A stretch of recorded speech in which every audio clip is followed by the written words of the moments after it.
Hi, Rami. What's the plan? Okay, hear me out. Beautiful Mexican supercar, beautiful Mexican roads, promoting the Horizon Festival. Do we need promoting? The festival seems to be doing okay.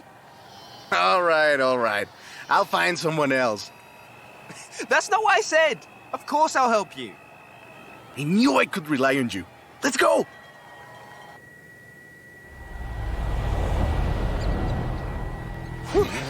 Let's get moving. Get some speed, then turn into the countryside. Really see what this car can do.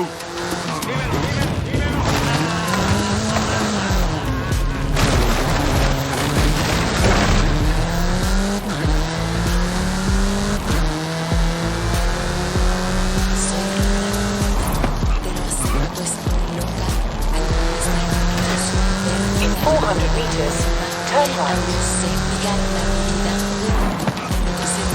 You want to tell me about the car, don't you? I thought you'd never ask! So, VUL is an abbreviation. It stands for Vehicles of Ultra Lightweight and High Performance. It was started by two brothers, Guillermo and Iker Echeverria. Yeah, great speed! But let's see how you handle some corners. The VUL 05 is a track-focused supercar, designed and produced in Mexico, but tested and optimized in the UK. I even think I saw one at the festival when I was over there. Less sightseeing, more going fast. We're driving the pre-production version of the VUL 05RR, the even more track-focused version. Somehow, the designers reduced the weight by 65 kilos and increased the power to nearly 400 bhp. Then they lowered the engine by 50 millimeters to drop the center of gravity and improve cornering. Impressive. They're pretty serious about the ultra-light part. The 05RR even has an option for titanium bolts, saving another 4.5 kilos. What's the RR stand for? Road and racing. The car was designed for an enhanced track experience, but remains road legal. In 400 meters, you will arrive at your destination.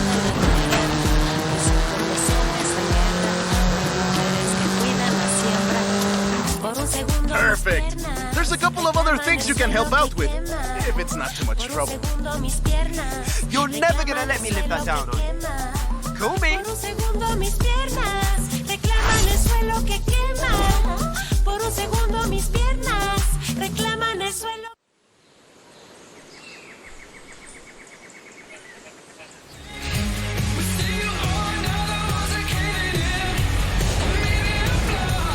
I just got my hands on a piece of Mexican racing history. Wanna see? Of course. I'm on my way.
400 meters, turn left.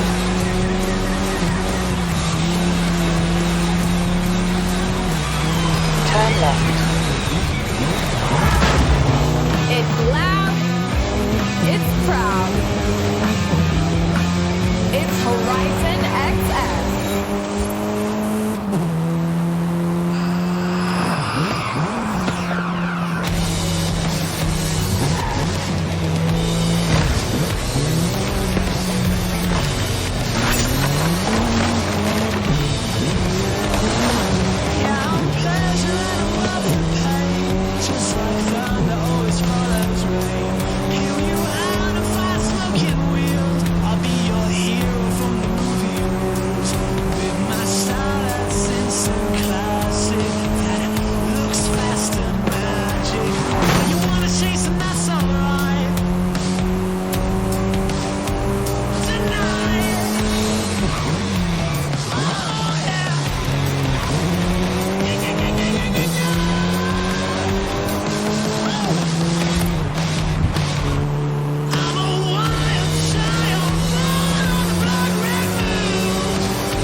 Let me guess.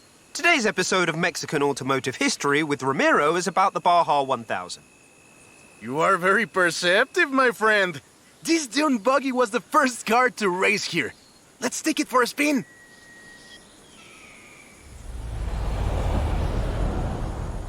The Baja 1000 is probably the most prestigious race held in Mexico. Do you know how it all started? I assume the Myers Manx has something to do with it. Correct again. The Baja 1000 started as a very elaborate marketing campaign for the car you're driving. But let me start from the beginning.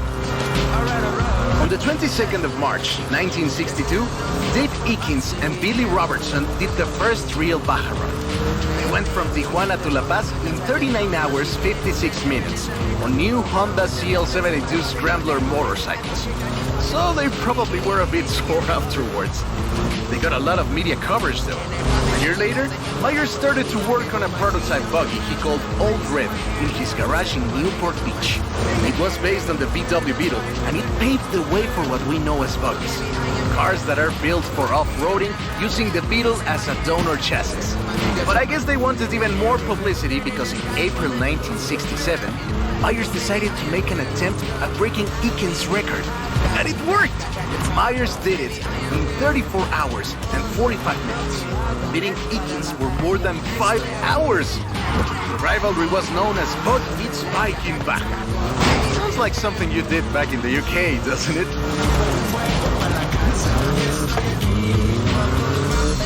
So 24 hours in the green space. Money bring power in between those fake. See how they hate those streets, spend hours, but they could never relate though. Get the message I'm communicating, riding with the top down, makes me feeling big. Feeling the one is the only way that I can stimulate. When I do have it, I'll make it feel really intimidating.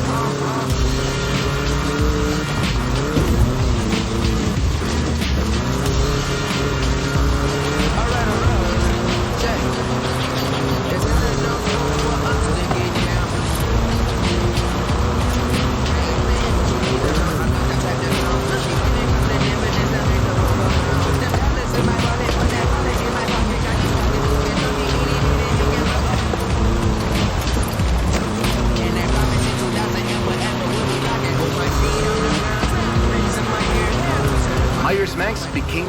overnight sensation as a result, and suddenly they were friendly races all across the Baja. It wasn't long before they realized they needed something more organized. That was Mexican 1000. Guess who won the inaugural event? Mars Max? You're on fire today! Yes, in 27 hours and 38 minutes. The official race was 100 miles shorter than the original route, but it's still impressive. The Mexican 1000 was later renamed the Baja 1000 and is run to this day.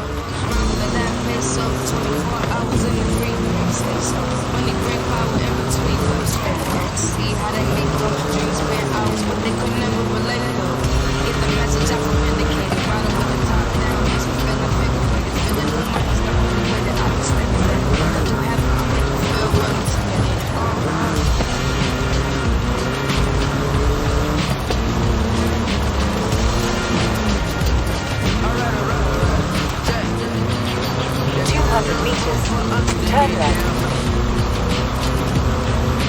Turn left.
I love that story.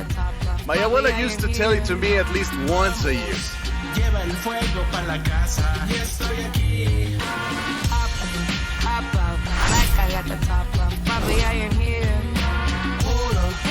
Puro fuego pa' la casa.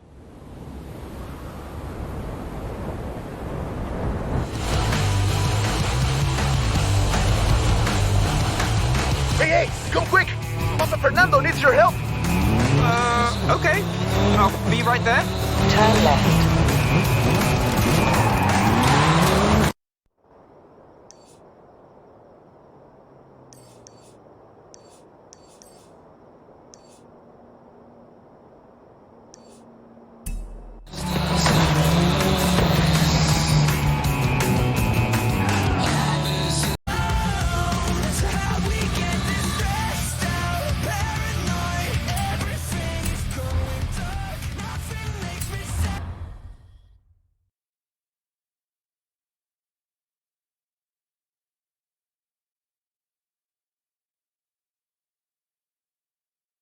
Oh, right.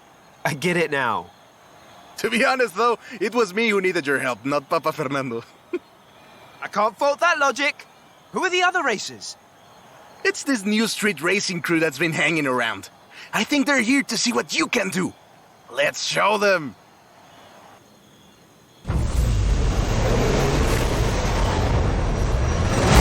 Oi, he's eager. But this isn't really a street race. There's no checkpoint, just the finish line. So keep to the route and get there first.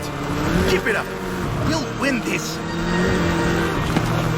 It's hard to overstate the effect that the Beetle had when it arrived in Mexico in 1954. Before that, all we had were these huge American cars. So this new European-style car with its shape and light chassis and those adorable headlights and an engine that anyone with a tractor could fix was, well, a complete game changer. They were so exciting that they were displayed at the Ciudad Universitaria in Mexico City, and there were lines to come and see this new car. Production of the Beetle started in Mexico soon after 7 of them finished the Carrera Panamericana. Before that, people were a bit worried about reliability, you see. We Mexicans love a good-looking car. But a car that can do work is better. The Panamericana convinced us. And in '61, Automex had assembled 250 of them. By '62, the first plant had opened in Jalostoc, making 10 of them a day. We love that car. So another plant opened in Puebla in 1967. And in '71, El Bocho became the official taxi of Mexico City, which is why you see so many of them today. It's funny. The first Bochos were imports, or CKDs. By 1971, we were exporting them to Costa Rica, and back to West Germany, Austria, Belgium, everywhere in Europe. It was a sad day in 2003 when the last Volkswagen sedan Última Edición rolled off the production line and went home to the Volkswagen Museum in Wolfsburg.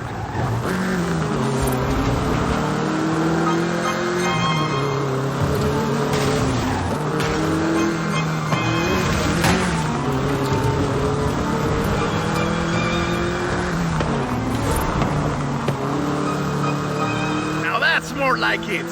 ¡Eso, Bochito! ¡Eso! So loved was the Bocho that it eventually outsold the Ford Model T to become the world's best-selling car, and was the first to reach 20 million sales. Sure, other cars have staked their claim on that title in recent years, but none are so timeless and unchanged as the Bocho.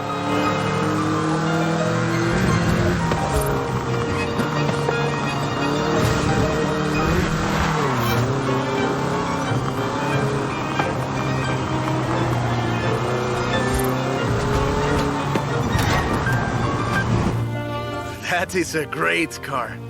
Probably the most iconic car in all of Mexico. Ay, es increíble que un auto tan pequeño deje un vacío tan grande. Adiós, sedan. Thanks. I'll call you when I've got that next one ready.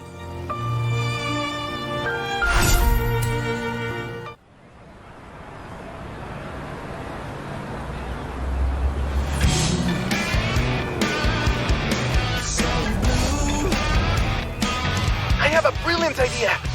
Another one. Perhaps the previous idea. This one is better. Meet me in town.